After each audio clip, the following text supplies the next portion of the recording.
ધોરણ 11-12 સાયન્સના ફિઝિક્સ વિષયના તમામ ચેપ્ટરના વિડીયો જોવા માટે તથા એજ્યુકેશનને લગતી તમામ માહિતી મેળવવા માટે અમારી ચેનલને સબસ્ક્રાઇબ કરો અને બાજુમાં આપેલા બેલ આઇકન પર ક્લિક કરી ઓલ ઉપર કરો કે જેથી તમને અમારા નવા વિડીયોની નોટિફિકેશન સૌથી પહેલાં મળતી રહે.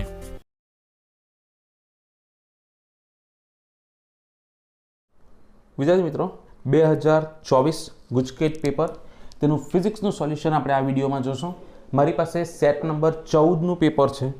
તમારી પાસે જે પણ પેપર હોય તે તમે સાથે રાખી શકો, જે પણ સેટ હોય તે. ઓકે, ચાલો શરૂઆત કરીએ. હું એક MCQ તમને સોલ્વ કરીને સમજાવતો જઈશ, તમારે જોતા રહેવાનું છે. એક MCQ સિવાય બીજા બધા MCQ ઓકે જ છે. જો પાછળથી કોઈ MCQમાં મને ડાઉટ લાગશે કે ભાઈ મારો જવાબ ખોટો હતો તો હું વિડીયોના ડિસ્ક્રિપ્શનમાં એને મૂકીશ. ઓકે, પહેલું હતું LCR શ્રેણી પરિપથમાં અનુનાદની સ્થિતિએ પાવર ફેક્ટરનું મૂલ્ય શું થાય? તો પાવર ફેક્ટરનું સૂત્ર શું છે? cos phi = R/Z impedance diagram પરથી. પણ જ્યારે અનુનાદ થાય ત્યારે XC = XL થઈ જાય, એટલે ઇમ્પિડન્સનો કાલ્પનિક ભાગ નીકળી જાય, એટલે Z = R બને. Z = R, RR કેન્સલ = 1, માટે પાવર ફેક્ટર 1 થશે. ઘણા બધા વિદ્યાર્થીઓ 0 લખીને આવ્યા હશે, પણ શું આવશે? 1. ઓકે, એક ટ્રાન્સફોર્મરના પ્રાથમિક ગૂંચળામાં આટાની સંખ્યા 100. પ્રાથમિક ગૂંચળામાં આટાની સંખ્યા એટલે n પ્રાઇમરી. ગૌણ ગૂંચળામાં આટાની સંખ્યા n સેકન્ડરી. 10 એમ્પિયર ઇનપુટ પ્રવાહ એટલે I પ્રાઇમરી. વોલ્ટેજ 220, એનું આપણે કંઈ કામ નથી. તો સ્ટેપ અપ ટ્રાન્સફોર્મરમાં આઉટપુટ પ્રવાહ શોધો. પ્રવાહ અને આટાની સંખ્યા વચ્ચેનો સંબંધ IS/IP = NP/NS એ વ્યસ્ત પ્રમાણમાં આવે. વોલ્ટેજ અને આટાની સંખ્યા સમપ્રમાણમાં, પણ પ્રવાહ એના કરતાં ઊંધો આવે. તો ISને કરતા બનાવો એટલે IP ઉપર ગયા. IP 10, NP પ્રાઇમરી 100, NS 200, 2 0 ઉડી ગયા. 10/2 = 5 એમ્પિયર, એટલે કે 5.0 એમ્પિયર. ઓકે, નેક્સ્ટ, વોટલેસ પ્રવાહ મેળવવા માટે AC સપ્લાય સાથે ખાલી જગ્યા જોડવામાં આવે. વોટલેસ પ્રવાહ એટલે હવે આપણે આ જે પેપર છે તેમાંથી એક સવાલ સિવાય બાકીના બધા જ ક્વેશ્ચન મેં જે ગુજકેટના ઇમ્પોર્ટન્ટ ટોપિકના 7 વિડીયો બનાવેલા હતા. જેણે આ વિડીયો જોયા હશે તેને ખૂબ જ ફાયદો. 39 સવાલ એમાંથી છે, બરાબર. તો વોટલેસ પ્રવાહ કોને કહેવાય? તેમાં મેં કીધું હતું કે પાવર જે ખરું LCR શ્રેણી પરિપથમાં પાવર, તેના ખાસ કિસ્સા જોઈ જજો. તો તેમાં હતો માત્ર L અને માત્ર C ધરાવતો પરિપથ કે જેમાં પાવર શૂન્ય થાય, માટે એને વોટલેસ પ્રવાહ કહેવાય. એટલે કાં તો L આવે અથવા તો C આવે. તો અહીંયા L આપેલું છે, માત્ર L અથવા તો માત્ર C. તો અહીંયા શું છે? L. ઓકે, તમારે હજુ પ્રૂફ કરવું હોય તો તમે મારા જે IMPના વિડીયો છે ગુજકેટના, તે વિડીયો જોઈ અને ક્રોસ ચેક કરી શકો કે પેપર એમાંથી જ હતું કે બહારનું હતું. ઓકે, નીચેનામાંથી કયું એમ્પિયર મેક્સવેલનું સમીકરણ દર્શાવે છે? 8મું ચેપ્ટર. તો આર્યું. હવે આ બંને સેમ જેવા લાગે છે, પણ અહીંયા જો વિદ્યુત ફ્લક્સ છે, ચુંબકીય ફ્લક્સ છે. તો આપણે જવાબ શું આવે? વિદ્યુત ફ્લક્સ વાળો આવે, એટલે A આવશે, B નહીં આવશે. મોબાઈલ ફોન ધ્વનિ સંદેશા વ્યવહાર માટે ખાલી જગ્યા રેડિયો તરંગોનો ઉપયોગ થાય છે. મેં કીધું હતું વિદ્યુત ચુંબકીય તરંગના દરેક વિભાગ જે ખરા તે વાંચવા કીધું હતું, એમાંથી MCQ આવશે. તો આ જે બધા છે તેમાંથી આ એક જ નામ અલ્ટ્રા હાઈ ફ્રીક્વન્સી, બીજા આવા કોઈ નામ બુકમાં છે જ નહીં, બરાબર. એટલે આ નહીં આવશે. શું આવશે? B, ultra high frequency. સમતલ અરીસાની કેન્દ્ર લંબાઈ. સમતલ અરીસાની કેન્દ્ર લંબાઈ કે બી આવે? અનંત આવે, કેમ કે સમતલ અરીસા પર આપાત કરતા કિરણો પરાવર્તન પામીને કશે ભેગા થતા નથી. નેક્સ્ટ, હવામાં ના માધ્યમમાં રાખેલ અને 1.5 વક્રી ભવનાંક ધરાવતા કાચની ગોલીય સપાટીથી અનંત અંતરે મૂકેલ વસ્તુનું પ્રતિબિંબ ખાલી જગ્યા હશે. હવે ગોલીય સપાટી, તો ગોલીય સપાટી માટેનું સૂત્ર 1/-n1/u plus n2/v = n2 - n1/r. વસ્તુ અનંત અંતરે છે એટલે ઇન્ફાઇનાઇટ. હવામાં છે એટલે n1 1, n2 1.5, v અહીંયા 1.5 1. આ બધાનું સાદું રૂપ આપો તમે તો અહીંયા તો 0 થઈ ગયો. 1/∞. આ જે મળ્યું તેને ઉલટાવું તો v/1.5 બરાબર r/0.5. 1.5 ઉપર જાય તો 1.5 / 0.5 એટલે શું થશે? 3 થશે. ઓકે, એટલે 3r આવશે answer C. Next, 4 degree prism કોણવાળા પાતળા પ્રિઝમના દ્રવ્યનો વક્રી ભવનાંક 1.6 છે. તો લઘુત્તમ વિચલન કોણ શોધો? વિડીયોમાં આપણે ટીક કરાવેલું છે. પાતળો પ્રિઝમ કોને કહેવાનું તે પણ કીધું હતું. 1 થી 10 ડિગ્રી પ્રિઝમ કોણ આપેલો હોય તો તમે પાતળો પ્રિઝમ લઈ શકો. તેનું સૂત્ર બુકમાં છે જ. dm બરાબર an-1. એ 4 ડિગ્રી. વક્રી ભવનાંક 1.6. 1.6 માંથી 1 જાય તો 1.6 માંથી 1 જાય તો 0.6 ગુણ્યા 4 6 ચોક 24 એટલે 2.4 ડિગ્રી. Option C. વક્રીકારક ટેલિસ્કોપનો ઓબ્જેક્ટિવ લેન્સની કેન્દ્ર લંબાઈ 1 એટલે FO. આઈપીસની કેન્દ્ર લંબાઈ 1 સેન્ટીમીટર છે. ઓકે, એને મીટરમાં કન્વર્ટ કરવા પડશે. તો m બરાબર FO ના છેદમાં FE. FO ઓબ્જેક્ટિવ 1 મીટર છે જ અને આઈપીસ 1 સેન્ટીમીટર ભાગ્યા 100 એટલે 0.01. તો 1 ભાગ્યા 0.01 એટલે 100 આવશે મોટવણી. ઓકે, એક જ તરંગઅગ્ર પરના બે કણો વચ્ચેનો કળા તફાવત. હવે તરંગઅગ્રની વ્યાખ્યા શું હતી? સમાન કળામાં દોલન કરતા કણોમાંથી પસાર થતા કણો કાલ્પનિક પૃષ્ઠને તરંગઅગ્ર કહેવાય. તેમના દોલનોની કળા કેવી હોય? સમાન હોય તો કળા તફાવત કેવી થઈ જવાનો? 0. Option A. નેક્સ્ટ 11મો. યંગના બે સ્લિટના પ્રયોગમાં બે સ્લિટો વચ્ચેનું અંતર આપેલું છે સ્મોલ ડી. પડદો 1.4 કેપિટલ ડી. મધ્યસ્થ પ્રકાશિત સલાખા અને ચોથી પ્રકાશિત સલાખા વચ્ચેનું અંતર એટલે x4 માપવામાં આવે છે. તો વપરાયેલ પ્રકાશની તરંગ લંબાઈ શોધો. પથ તફાવત xd/d બરાબર n લેમ્બડા. ક્યારે? પ્રકાશિત સલાખા હોય તો. અપ્રકાશિત હોય તો n+1/2 લેમ્બડા. ઓકે, તો અહીં પ્રકાશિત શબ્દ છે તો આમાંથી લેમ્બડાને કરતા બનાવો, બધાની કિંમત મૂકી દો એટલે આન્સર આવશે 610 - 9 600 nanometre. Option C. Okay, next 12મો. કાચનો વક્રી ભવનાંક 1.6 છે. પ્રકાશની કાચમાં ઝડપ કેટલી થશે? તો વક્રી ભવનાંક n = c/v. એમાંથી v ઉપર જાય તો n નીચે. c ની કિંમત 3 × 10⁸ અને n 1.6 એટલે 1.875 × 10⁸ નિયરલી = 1.88 થશે. ઓકે, જૂલ ઇન્ટુ સેકન્ડ એ કઈ ભૌતિક રાશિનો એકમ છે? તો જૂલ ઇન્ટુ સેકન્ડ એ કોણીય વેગમાનનો એકમ સેટ થશે. તમે અહીંયા પારિમાણિક સૂત્ર સેટ કરો અને અનુપારિમાણિક સૂત્ર સેટ કરો, બંને સેમ થશે. મેં ચેક કરેલું છે. ધાતુની સપાટીમાંથી ઇલેક્ટ્રોનને બહાર ખેંચી કાઢવા માટે જરૂરી વિદ્યુત ક્ષેત્રનું મૂલ્ય કેટલું હશે? આપણે પણ કીધું હતું ધાતુમાંથી ઇલેક્ટ્રોનનું ઉત્સર્જન, તેમાં ફિલ્ડ ઉત્સર્જન, ક્ષેત્રીય ઉત્સર્જન, તેમાં 10⁸ વોલ્ટ/મીટર. આ મેં યાદ રાખવા કીધું હતું. Option b. આ પણ કીધું હતું દાખલો હતો, એમાં 3 ભાગ હતા A B C. મેં કીધું કોઈ પણ એક પૂછાઈ શકે. તો 0.12 kg દ્રવ્યમાન 20 મીટર/સેકન્ડની ઝડપ ધરાવતા બોલની ડી બ્રોગલી તરંગ લંબાઈ કેટલી? દ બ્રોગલી તરંગ લંબાઈનું સૂત્ર લેમ્બડા બરાબર h/mv. h/mv બધાની કિંમત મૂકો બરાબર. તો સાદુરૂપ આપશો તો આવશે 2.76 10 - 34 એટલે ઓપ્શન એ. Okay, next. હાઇડ્રોજનની પરમાણુની બીજી અને ત્રીજી કક્ષાની ત્રિજ્યાનો ગુણોત્તર શોધો. ઇલેક્ટ્રોનની કક્ષાની ત્રિજ્યા r ચાલે છે n², બીજાના છેદમાં ત્રીજી. બીજી કક્ષા હોય તો 2 નો વર્ગ, ત્રીજી કક્ષા માટે 3 નો વર્ગ. 2 નો વર્ગ 4, 3 નો વર્ગ 9, 4ના છેદમાં 9. Option D. ગેઇગર મસ્ડનના પ્રયોગમાં વપરાયેલ પાતળી વરખની જાડાઈ કેટલી? આ યાદ રાખવા કીધું તો મેં અંડરલાઈન કરાવેલી હતી બુકમાં, ટેક્સ્ટ બુકમાંથી. વિડીયો જોયો હોય તો 2.1 10 - 7 મીટર. એકમ મીટરમાં જ પૂછેલો છે. હાઇડ્રોજન પરમાણુની ધરા અવસ્થાની ઉર્જા એટલે કુલ ઉર્જા આપેલી છે -13.6 ઇલેક્ટ્રોન વોલ્ટ. તો આ અવસ્થામાં ઇલેક્ટ્રોનની સ્થિતિ ઉર્જા કેટલી? આ પણ વિડીયોમાં કીધું હતું કે ગતિ ઉર્જા x હોય, સ્થિતિ ઉર્જા -2x હોય અને કુલ ઉર્જા -x હોય. તો સ્થિતિ ઉર્જા કેવી રીતના મળે? કુલ ઉર્જાના ગુણ્યા 2 કરવા પડે. તો આના ગુણ્યા 2 કરો તો -27.2 ઇલેક્ટ્રોન વોલ્ટ એટલે આવશે આપણો આન્સર એ. એક જ તત્વના પણ દળમાં જુદા જુદા હોય તેવા પરમાણુઓના પ્રકાર મેં કીધું હતું અને આ અંડરલાઈન કરાવેલું છે બુકમાં 13મા ચેપ્ટરમાં જમણી બાજુના પેજ પર, બીજા જ પેજ પર. આઇસોટોપ, પ્રોટોનની સંખ્યા સમાન હોય, પરમાણુ એક જ તત્વ એટલે હાઇડ્રોજન, દળ જુદા છે. અહીંયા જો 1h1 1h2 1h3 તો બધાના પરમાણુ ક્રમાંક સરખા, તત્વ સમાન પણ દળ પરમાણુ ભાર જુદા છે. આને શું કહેવાય? એકબીજાના આઇસોટોપ. પ્રોટોનની સંખ્યા સમાન છે.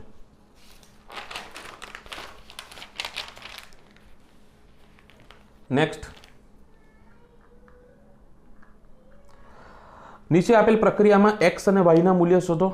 x નું મૂલ્ય શોધવા માટે નીચે પરમાણુ ક્રમાંક સરખાવો. તો અહીંયા પહેલો 92 + 0, જમણી બાજુ x + 41 + 0. x ને કરતા બનાવું તો 41 પેલી બાજુ જાય તો -92 - 41 51. પરમાણુ ભારને સરખાવો 235 વત્તા 1 બરાબર 133 વત્તા વાય 4 ગુણ્યા 1 એટલે 4 વાયને કરતા બનાવું તો 236 35 ને 1 36 133 ને 4 137 પેલી બાજુ જાય તો માઇનસ 236 ઓછા 137 શું આવશે 99 51 અને 99 ઓપ્શન બી 1H1 13H27 ના ત્રિજ્યાઓનો ગુણોત્તર શોધો હવે આ ન્યુક્લિયસની ત્રિજ્યા છે તો ન્યુક્લિયસની ત્રિજ્યાનું સૂત્ર R બરાબર R0 e⁻³ હાઇડ્રોજનના છેદમાં એલ્યુમિનિયમ તો પરમાણુ ભાર હાઇડ્રોજનનો કેટલો 1 એલ્યુમિનિયમનો 27 1નું ઘનમૂળ 1 27નું ઘનમૂળ 3 1/3 1/3 ઓપ્શન બી શુદ્ધ અર્ધવાહકમાં કયા પ્રકારની અશુદ્ધિ ઉમેરવાથી P પ્રકારનો અર્ધવાહક બને શુદ્ધ અર્ધવાહકમાં ટ્રાયવેલેન્ટ અશુદ્ધિ ઉમેરવી પડે એલ્યુમિનિયમ ઇન્ડિયમ બોરોન યાદ રાખવા કીધું હતું તો શું આવશે આમાંથી કઈ છે ઇન્ડિયમ કેમ કે આ એન્ટીમની આર્સેનિક અને ફોસ્ફરસ છે તો પેન્ટાવેલેન્ટ છે એ N પ્રકાર માટે આવે ઓળાના તાપમાને જર્મેનિયમ અર્ધવાહક માટે પ્રતિબંધિત પટમાંથી ઇલેક્ટ્રોનનો કૂદકો મારવા માટે જરૂરી હોય છે આ એક ખાલી ટીક કરવાનો રહી ગયો હતો બાય મિસ્ટેક તે પણ ચોપડીમાં બેઠું સેન્ટેન્સ છે ઓકે P પ્રકાર N પ્રકારના અર્ધવાહકમાં તેમાં જોજો 0.72 કોના માટે જર્મેનિયમ માટે અને સિલિકોન માટે 1.1 આવે ઓકે નેક્સ્ટ વિદ્યુત ફ્લક્સનું પારિમાણિક સૂત્ર phi બરાબર E × A નું પારિમાણિક સૂત્ર 1131 છેલ્લા 2 માઇનસ ક્ષેત્રફળ L² સાદુરૂપ આપો એટલે 1331 છેલ્લા 2 માઇનસ ઓપ્શન બી 1331 છેલ્લા 2 માઇનસ અહીંયા પણ 1331 છે પણ બધા સેમ જેવા જ છે તમે જોજો એટલે ખાસ ધ્યાન રાખજો 1331 છેલ્લા 2 માઇનસ અહીંયા એક જ માઇનસ છે અહીંયા ટી એ નથી એટલે આ ઓપ્શન બી આવશે વિદ્યુત ડાયપોલને કારણે વિષુવરેખીય સમતલ પરના બિંદુ માટે E અને P વચ્ચેનો ખૂણો વિષુવવૃત્ત પર ડાયપોલની વિષુવરેખા પર ઉદ્ભવતું વિદ્યુત ક્ષેત્રનું સૂત્ર એમાં -kp/r³ × p². માઇનસ શું બતાવે E સદિશ અને P સદિશ પરસ્પર વિરુદ્ધ દિશામાં એકબીજાની વિરુદ્ધ દિશામાં તો ખૂણો કેટલો બને 180 ઓપ્શન એ આવશે એક અનંત લંબાઈનો રેખીય વિદ્યુતભારિત તાર 2 સેન્ટીમીટર અંતરે 9×10⁴ ન્યૂટન પર કુલમનું વિદ્યુત ક્ષેત્ર ઉત્પન્ન કરે તો રેખીય વિદ્યુતભાર ઘનતા શોધો આ પણ ટીક કરાવેલો છે ડાયપોલના અનંત લંબાઈના તારના લીધે ઉદ્ભવતું વિદ્યુત ક્ષેત્ર E બરાબર λ/2πε0 × 1/r લેમડાને કરતા બનાવો એટલે આ બધું ઉપર જાય આ બધાની કિંમત આપેલી છે E ની K ની જગ્યાએ મેં ε0 ની કિંમત મૂકી આવી તો જવાબ આવશે 0.1 10⁻⁶ એટલે કે 0.1 માઇક્રોકુલમ પર metre option D okay next 27માં કે એક ઇલેક્ટ્રોનને 2.5 વોલ્ટના વિદ્યુત સ્થિતિમાનના તફાવતથી પ્રવેગિત કરવામાં આવે તો તે ખાલી જગ્યા ઉર્જા પ્રાપ્ત કરે ઉર્જા U બરાબર Q × V Q કેટલા ઇલેક્ટ્રોનનો વિદ્યુતભાર E V ના V તો આ ઉર્જા જૂલમાં આવે એને ઇલેક્ટ્રોન વોલ્ટમાં ફેરવો તો ભાગ્યા E કરવા પડે E ઉડી જાય એટલે V તો U બરાબર V ઇલેક્ટ્રોન વોલ્ટ V કેટલા છે 2.5 એટલે 2.5 ઇલેક્ટ્રોન વોલ્ટ એવું ના આવડે તો 1 વોલ્ટના વિદ્યુત સ્થિતિમાનના તફાવત હેઠળ ઇલેક્ટ્રોનને ગતિ કરાવો તો મળતી ઉર્જાને 1 ઇલેક્ટ્રોન વોલ્ટ કહેવાય તો 2.5 વોલ્ટના તફાવત માટે 2.5 ઇલેક્ટ્રોન વોલ્ટ આ પણ ટીક કરાવેલું છે મેં એક વિદ્યુતભારિત પોલા ગોળાની ત્રિજ્યા 10 સેન્ટીમીટર છે તેની સપાટી પર વિદ્યુત સ્થિતિમાન 100 વોલ્ટ છે તેના કેન્દ્રથી 2 સેન્ટીમીટર દૂર વિદ્યુત સ્થિતિમાન શોધો ગોળાની ત્રિજ્યા 10 કેન્દ્રથી 2 એટલે એના અંદરના ભાગમાં બિંદુ આ પણ ટીક કરાયેલ છે ગોળાની અંદરના ભાગમાં દરેક બિંદુ આગળ વિદ્યુત સ્થિતિમાન સમાન હોય તે સપાટી પરના વિદ્યુત સ્થિતિમાન જેટલું હોય માટે 100 જ આવશે 29મો પ્લેટો વચ્ચે હવા હોય તેવા સમાંતર પ્લેટ કેપેસિટરનું કેપેસિટન્સ 4 પિકોફેરાડે છે જો પ્લેટો વચ્ચેનું અંતર અડધું કરવામાં આવે હવે શૂન્યાવકાશવાળું કેપેસિટર હોય હવાવાળું તો C0 બરાબર ε0 બરાબર 4 પિકોફેરાડે હવે ડાઇલેક્ટ્રિક અચળાંક પણ મૂકવાનો છે અને અંતર અડધું કરવાનું છે ડાઇલેક્ટ્રિક અચળાંક મૂકો એટલે કેપેસિટન્સ K ગણું થાય વિડીયોમાં મેં ટીક કરાવેલ છે કે ખાલી C K ગણું થાય બીજા બધા Kમાં ભાગના થાય અને વિદ્યુતભાર અચળ રહે તો K ε0 A' અને D' પ્લેટનું ક્ષેત્રફળ બદલતા નથી એટલે એના એ અંતર D/2 છેદનો છેદ અંશમાં એટલે 12 ε0 પણ ε0 ની કિંમત તો કેટલી છે 4 12 ચોક 48 એટલે શું આવશે 48 પિકોફેરાડે ઓકે નેક્સ્ટ પ્રવાહ ઘનતાનો SI એકમ પ્રવાહ ઘનતા J બરાબર I/A આઈનો એકમ એમ્પિયર, ક્ષેત્રફળનો મીટર સ્ક્વેર એટલે ampere metre raise to -2. Option d. એકમ વિદ્યુત ક્ષેત્ર દીઠ ડ્રિફ્ટ વેગને શું કહેવાય? મોબિલિટી કહેવાય. આ ટીક કરાવેલું છે, બોર્ડની એક્ઝામમાં પૂછાઈ ગયેલો છે. મ્યુ બરાબર એકમ વિદ્યુત ક્ષેત્ર, જેની આગળ એકમ આવે તે છેદમાં છેલ્લો શબ્દ અંશમાં એકમ વિદ્યુત ક્ષેત્ર ડ્રિફ્ટ વેગ એટલે ડ્રિફ્ટ વેગના છેદમાં ઈ, તેને શું કહેવાય? Mobility mu. હવે આ જે આકૃતિ છે તેમાં પરિપથમાંથી વહેતો પ્રવાહ શોધો. અહીંયા વિસ્ટન બ્રિજ છે. વિસ્ટન બ્રિજ સંતુલનમાં છે. કઈ રીતે? 2/4 કેટલા આવશે? 1/2. 4/8 1/2. એટલે સંતુલનમાં હોય તો આમાંથી કોઈ પ્રવાહ વહેતો નથી. એટલે આ બે અવરોધ શ્રેણીમાં તો 4 અને 2 6. આ બે અવરોધ શ્રેણીમાં 8 ને 4 12. આ બે સમાંતરમાં શું થાય? ઉપર 2 નો ગુણાકાર છેદમાં 2 નો સરવાળો. 12 6 72, 12 + 6 18, 72 / 18 એટલે 4 ઓહ્મ અવરોધ થઈ ગયો. ઓહ્મનો નિયમ V = IR. તો I બરાબર શું થશે? V ના છેદમાં R. V કેટલા વોલ્ટ છે? 10. R કેટલા આવી ગયા? 4. 10/4 2.5 એમ્પિયર. ઓકે. ત્યાર પછી 33મો સવાલ આ પણ મેં ટીક કરાવેલો છે. સ્વાધ્યાયનો દાખલો છે. સ્વાધ્યાયનો 3.5 એક્ઝામ્પલ 3.5 સ્વાધ્યાયનો 5મો. ઓકે. તેમાં આલ્ફા બરાબર R2 - R1 ના છેદમાં R1 T2 - T1 એ કરો તો 0.00394 આવે. તેને પોઈન્ટમાં કન્વર્ટ કરો તો 3.9 × 10⁻³ સેલ્સિયસ ઇન્વર્સ. અહીંયા જો સેમ છે 3.9 × 10⁻, પણ અહીંયા સેલ્સિયસ આપેલો છે. આલ્ફાનો એકમ આવે સેલ્સિયસ ઇન્વર્સ આવે તો ઓપ્શન બી આવશે. ઓકે. અહીંયા -3 નથી, અહીંયા પણ -3 નથી, એકમ પણ ખોટો છે. આ બે સેમ છે, એકમ જોવાના, Celsius inverse. Okay. Volt second પર એમ્પિયર ઇન્ટુ મીટર કઈ ભૌતિક રાશિનો એકમ છે?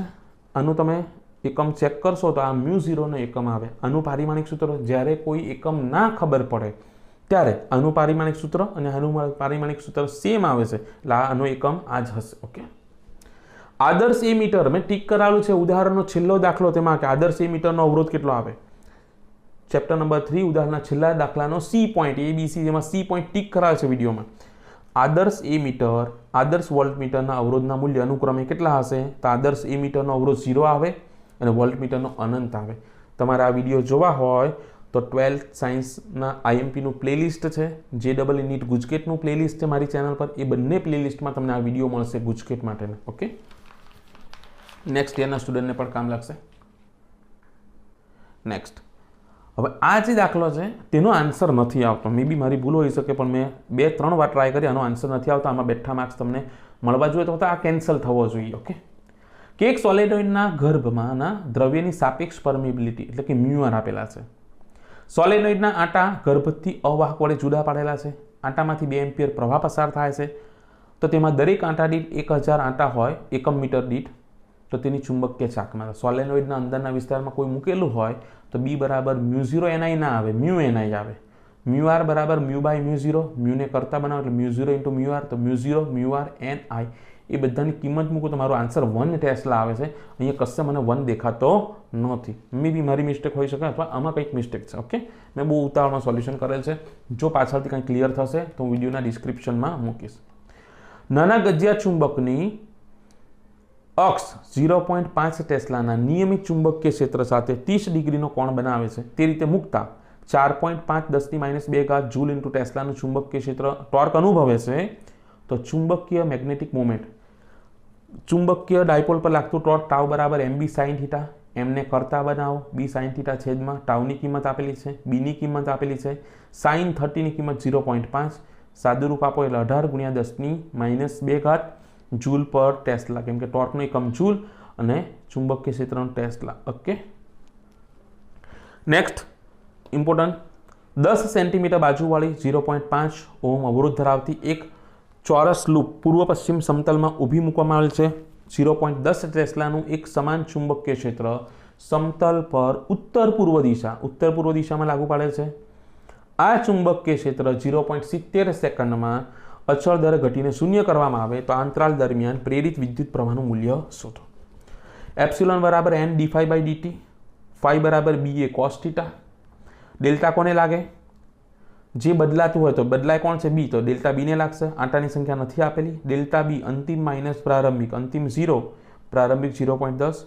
ક્ષેત્રફળ એટલે ચોરસનું લંબાઈનો વર્ગ એલ સ્ક્વેર, લંબાઈ કેટલી છે 10 સેન્ટીમીટર, મીટરમાં ફેરવું તો 0.1 એનો વર્ગ, cos 45 1/√2 ડેલ્ટા ટી 0.70 આપેલો છે, તેનું સાદુરૂપ તમારું આપો તો આટલો આવશે 1.01 ઇન્ટુ 10⁻³ વોલ્ટ. ઓમનો નિયમ એપ્સિલોન બરાબર IR માટે I બરાબર એપ્સિલોનના છેદમાં R, એપ્સિલોનની કિંમત R 0.5 આપેલા છે તો જવાબ આવશે 2.02 10⁻³ એમ્પિયર, એટલે nearly equal to 2 10⁻³ ampere. Okay, next 39 n આટા ધરાવતા વાહક ગૂંચળામાંથી વહેતો પ્રવાહ I હોય ત્યારે ઉદ્ભવતું આત્મપ્રેરકત્વ L હેનરી છે. હવે જો તેમાંથી વહેતો પ્રવાહ 5 I એમ્પિયર કરવામાં આવે તો ઉદ્ભવતું આત્મપ્રેરકત્વ કેટલું? મોસ્ટ ટાઈમ વિડીયોમાં મેં કીધું હતું કે આત્મપ્રેરકત્વ L એ પ્રવાહ પર આધારિત નથી, પ્રવાહના ફેરફાર પર આધારિત છે. ઘણા કહેશે કે ભાઈ L બરાબર N∅/I સૂત્ર આવે સર, તો ફાઈની જે કિંમત મૂકશો ને તેમાં I પણ આવશે, I ઉડી જાય, એટલે L એ I પર આધારિત નથી. એટલે તમે આત્મપ્રેરકત્વ 5 ગણો કરો, સોરી પ્રવાહ 5 ગણો કરો તો પણ આત્મપ્રેરકત્વ બદલાતું નથી, L જ આવશે, ઓપ્શન ડી. 50 મિલી હેનરીના એક શુદ્ધ ઇન્ડક્ટરને 220 વોલ્ટના સ્ત્રોત સાથે જોડેલ છે. સ્ત્રોતની આવૃત્તિ 50 હર્ટ્ઝ હોય તો પરિપથનો RMS પ્રવાહ શોધો. માત્ર ઇન્ડક્ટર ધરાવતો એસી પરિપથ IRMS બરાબર VRMS ના છેદમાં XL.